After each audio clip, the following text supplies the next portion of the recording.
여러분 반갑습니다. 교육사님입니다. 오늘도 이 온라인 예배 시간에 빠짐없이 나온 친구들 너무나도 축복하고 환영합니다. 이 시간 예배를 위해 교육사님이 기도하겠습니다. 자, 같이 두 손을 꼭 모으고 눈을 꼭 감고 기도할게요. 사랑이 많으신 하나님 아버지 감사합니다. 오늘 이 시간에도 우리의 마음을 하나님을 예배하는 이 시간 가운데에 주님 허락하여 주시고 이끌어 주시니 감사합니다. 오늘 이 시간에도 우리가 함께 주님을 찬양하며 주의 말씀을 우리의 삶 가운데에 담기로 합니다. 주님, 그런 시간 주님께서 주님 성령의 충만함으로 그 은혜를 허락하여 주시고 다른 것에 우리의 귀와 우리의 마음을 빼앗기지 아니하고 온전히 주님의 말씀을 담아갈 수 있는 이 시간 되게 하여 주시옵소서. 또한 우리가 어제보다 오늘 더 그리고 오늘보다 내일이 더 죄와 멀어지는 그러한 삶을 살게 하여 주시옵소서. 그리하여서 이젠 죄와 멀어지고 하나님과 가까워지는 이 거룩한 시간 되게 도와주시옵소서. 또한 이 코로나 시국 우리 친구들 한 명 한 명을 보호하여 주시고 건강하게 하여 주시고, 또한 하루빨리 그 코로나 이 시대에서 이 코로나가 없어져 우리가 또 모여서 예배할 수 있고 모여서 찬양할 수 있고 다 같이 주 안에서 모여서 뛰어놀 수 있는 그러한 교회로 주님 다시 한번 불러주시옵소서. 주님 함께하여 주시옵소서. 주님, 오늘 시간 말씀 전하는 우리 목사님과 함께 하셔서 영육간의 강건함 그리고 말씀을 전해 주실 때의 그 지혜의 말씀 허락하여 주시옵소서. 주님 감사드립니다. 이 모든 기도 우리 주 예수 그리스도의 이름으로 기도드렸습니다. 아멘. 샬롬, 사랑하는 새빛교회 어린이 여러분, 한 주간도 잘 지냈나요? 하나님은 오늘도 변함없이 여러분 한 명 한 명을 진심으로 사랑하십니다. 오늘 함께 나눌 말씀 제목은 긍휼 업그레이드입니다. 본문 말씀은 야고보서 2장 1절 말씀이에요. 우리 이 말씀 같이 읽어보도록 하겠습니다. 시작. 내 형제들아, 영광의 주 곧 우리 주 예수 그리스도에 대한 믿음을 너희가 가졌으니 사람을 차별하여 대하지 말라. 야고보서 2장 1절 말씀. 아멘. 초등학교 친구들에게 물었어요. 여러분이 느끼는 것 중 가장 무서운 것이 무엇인가요? 여러 가지 대답이 나왔지만 그 중에 단연 1위는 집단 따돌림이었어요. 여러분은 어떤가요? 저 아이는 뭔가 우리랑 다른 것 같아. 다른 부류의 사람이야. 그러니까 함께 놀지 말아야지 라고 생각하고 있진 않나요? 이처럼 집단 따돌림은 사람을 보고 판단하여서 차별하는 행동을 말해요. 오랜 세월 동안 사람들은 다른 사람들을 차별해 왔어요. 그 중에 대표적인 차별은 인종차별이에요. 백인들은 다른 인종보다 자신들이 우월하다고 믿고 백인 우월주의로 인해서 유색 인종들을 무시하고 많은 불이익을 주었어요. 이런 백인 우월주의는 종종 인종 청소, 민족 정화, 인종 분리 등과 연계되어 분열과 전쟁을 일으키기도 했어요. 우리나라 역사에서도 차별은 존재했어요. 조선시대에는 양반과 상민으로 구별되는 신분제도인 반상제도가 있었어요. 양반은 각종 특권을 누리는 삶을 살았으나 상민으로 구별된 상인이나 농민은 아무리 노력해도 양반이 될 수 없도록 제도가 되어 있었어요. 뿐만 아니라 반상제도의 가장 아래 신분인 노비들은 양반의 소유물로서 팔고 사는 것이 가능했고 상속이 되기까지 했어요. 이런 차별적인 신분제도는 우리나라 역사에 엄청난 아픔과 비극을 남겼어요. 또 유교 사상의 영향으로 남자와 여자를 차별하는 남존 여비 사상과 장애를 가진 사람들을 차별하는 등 많은 사람들이 차별 때문에 고통을 겪어야 했어요. 이처럼 차별은 심한 고통과 끔찍한 결과를 가져와요. 만약 여러분이 친구들로부터 집단 따돌림이나 차별 대우를 받는다면 얼마나 끔찍할까요? 오늘 검지손가락에 새길 두 번째 야고보 말씀의 주제는 긍휼이에요. 야고보 당시 초대교회에는 가난한 사람들이 많았어요. 왜냐하면 그들은 예수님을 믿음으로 인해 핍박을 받아야 했고 직장을 버리거나 집을 떠나야만 했기 때문이에요. 그들은 비록 손가락질 당하고 업신여김을 당했지만 그럼에도 불구하고 날마다 성전에 모여 하나님을 찬양하며 예배했어요. 음식을 함께 먹고 물건을 서로 나누었으며 서로 사랑으로 섬기는 아름다운 교회 공동체를 만들었어요. 그들은 비록 가난했지만 서로를 향한 사랑과 섬김으로 가난을 이겨나갈 수 있었어요. 회당에 모였을 때 일이에요. 금반지를 끼고 아름다운 옷을 입은 사람이 회당에 들어왔어요. 그는 찬란하게 빛나는 옷을 입고 손가락에는 로마 제국의 인장반지를 끼고 있었어요. 이 사람이 회당에 들어오자 한 성도가 그를 회당 안쪽에 있는 아주 특별한 자리로 안내했어요. 그 사람은 아주 좋은 대우를 받았어요. 이어서 남루한 누더기 옷을 입고 가난해 보이는 사람이 회당에 들어왔어요.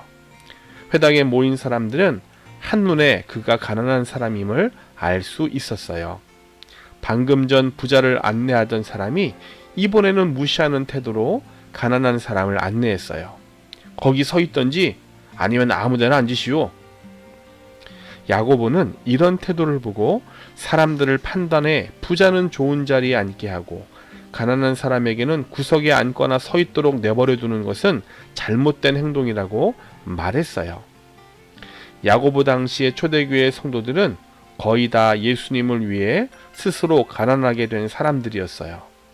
그러나 그들은 믿음을 위해 스스로 가난해지기를 두려워하지 않았어요. 예수님은 초기 기독교인들이 믿음을 지키기 위해 스스로 가난을 선택한 것에 대해 칭찬하셨어요. 요한계시록 2장 9절 말씀을 통해 내가 내 환난과 궁핍을 알거니와 실상은 내가 부유한 자니라 라고 말씀해 주셨어요. 그러나 교회 내에는 여전히 가난한 사람들에 대한 차별이 존재하고 있었어요. 이런 차별 대우는 예수 그리스도 안에서 한 형제된 성도들을 서로 분리시키고 시험에 들게 하는 악한 행동이었어요. 예루살렘 교회 성도들에게 없었던 것은 가난한 형제에 대한 긍휼의 마음이었어요. 하나님은 외모로 사람을 판단하지 않으세요. 하나님 앞에서 우리 모두는 평등해요. 죄와 허물이 있는 우리를 끝까지 사랑하신 하나님은 우리를 하나님의 자녀 삼아주셨어요. 이제 우리는 예수님의 은혜로 사는 사람들이에요. 그러므로 예수님을 향한 참된 믿음을 가진 사람은 사람을 차별하지 않아요. 오늘 본문 말씀 다시 한번 볼까요? 내 형제들아, 영광의 주, 곧 우리 주 예수 그리스도에 대한 믿음을 너희가 가졌으니 사람을 차별하여 대하지 말라. 야고보서 2장 1절 말씀. 아멘. 만약 여러분이 참된 믿음을 가진 예수님의 제자라면 다른 사람을 차별하지 말고 긍휼히 여기세요. 다른 사람에 대하여 차별하지 않고 도와주는 긍휼의 마음은 예수님의 마음이에요. 긍휼한 마음으로 다른 사람의 형편을 보살핌으로 여러분의 믿음을 보이세요. 이것이 예수님을 사랑하는 참된 믿음의 표시예요. 다른 사람을 긍휼한 마음으로 돌보는 사람을 하나님께서 긍휼히 여겨주세요. 이스라엘의 초대왕 사울을 대신할 사람을 세우는 과정에 있었던 일이에요. 하나님께서는 사무엘 선지자를 통해서 새로운 이스라엘 왕을 세우게 하셨어요. 하나님의 말씀에 순종하여 베들레헴으로 간 사무엘 선지자는 하나님께서 지시한 이새의 아들 중에서 왕을 찾았어요. 이새의 여러 아들 중 용모와 키가 출중한 큰아들 엘리압을 보고 사무엘은 이렇게 생각했어요. 여호와의 기름 부으실 자가 과연 주님 앞에 있도다. 그때 하나님께서 그의 용모와 키를 보지 말라. 내가 이미 그를 버렸노라. 내가 보는 것은 사람과 같지 아니하니 사람은 외모를 보거니와 나 여호와는 중심을 보느니라 말씀하셨어요. 사무엘은 외모를 보지 않고 중심을 보시는 하나님의 뜻을 따라 이새의 막내 아들인 다윗에게 기름을 부어 이스라엘의 왕으로 삼았어요. 이처럼 하나님은 외모로 사람을 평가하거나 차별하는 분이 아니세요. 그러나 참 안타까운 것은 많은 사람들은 사람을 차별하고 판단해요. 사람을 외모로 판단하는 사람은 비싸고 멋진 옷을 입은 사람과 볼품없고 초라한 옷을 입은 사람을 다르게 대해요. 학교에서나 학원에서나 어디서나 겉으로 보이는 옷차림에 따라 사람을 다르게 대하는 것을 볼 수 있어요. 이런 까닭에 사람들은 다른 사람들에게 무시당하고 싶지 않아서 비싼 값을 주고 옷이나 신발, 학용품을 사서 겉모습을 꾸미기도 하지요. 사람은 하나님의 형상을 따라 지음을 받았어요.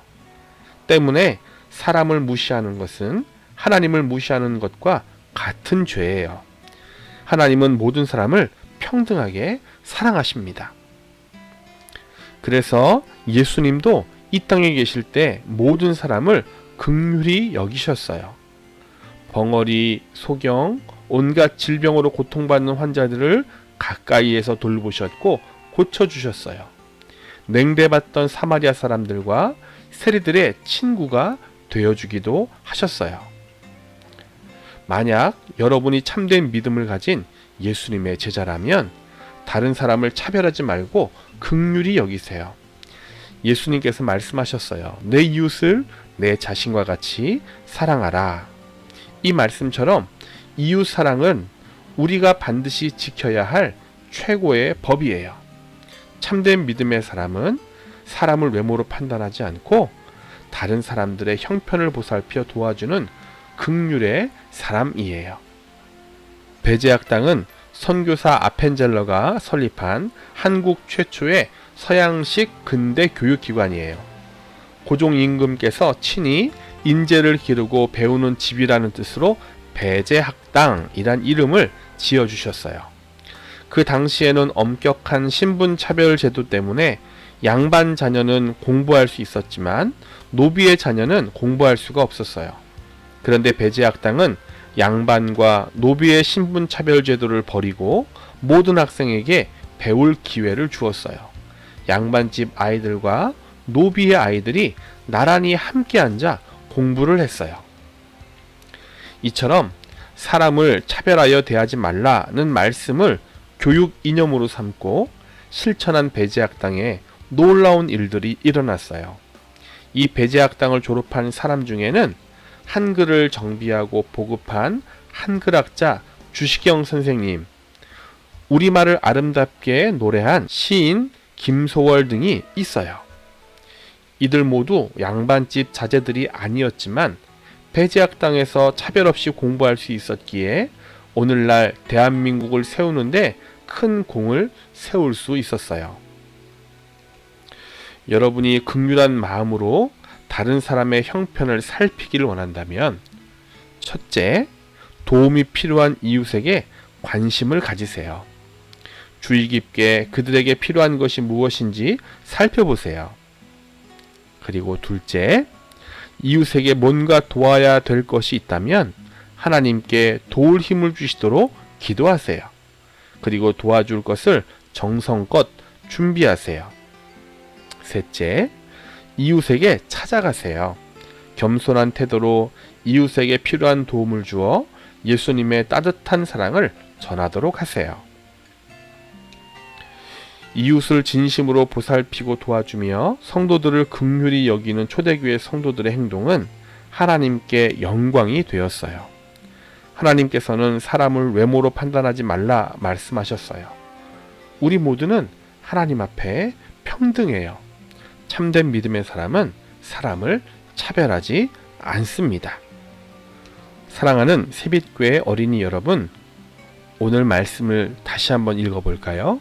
내 형제들아, 영광의 주, 곧 우리 주 예수 그리스도에 대한 믿음을 너희가 가졌으니 사람을 차별하여 대하지 말라. 오늘 이 말씀처럼 또 예수님이 그러셨던 것처럼 다른 사람을 차별하지 말고 긍휼히 여기세요. 긍휼한 마음으로 다른 사람의 형편을 보살핌으로 예수님의 사랑을 전하는 여러분들이 되시기를 주님의 이름으로 축원합니다. 우리 마무리 기도하도록 하겠습니다. 우리를 긍휼히 여기시는 예수님, 저희에게도 긍휼의 마음을 주세요. 그래서 예수님처럼 연약한 사람들을 긍휼히 여기게 하시고 친구들을 차별하지 않고 지낼 수 있도록 도와주세요. 저희를 통해 예수님의 사랑이 전해질 수 있도록 성령 충만함으로 우리를 채워주세요.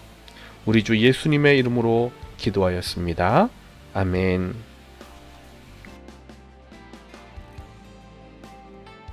하늘에 계신 우리 아버지여, 이름이 거룩히 여김을 받으시오며 나라가 임하시오며 뜻이 하늘에서 이루어진 것 같이 땅에서도 이루어지이다. 오늘 우리에게 일용할 양식을 주시옵고 우리가 우리에게 죄 지은 자를 사하여 준 것 같이 우리 죄를 사하여 주시옵고 우리를 시험에 들게 하지 마시옵고 다만 악에서 구하시옵소서. 나라와 권세와 영광이 아버지께 영원히 있사옵나이다. 아멘.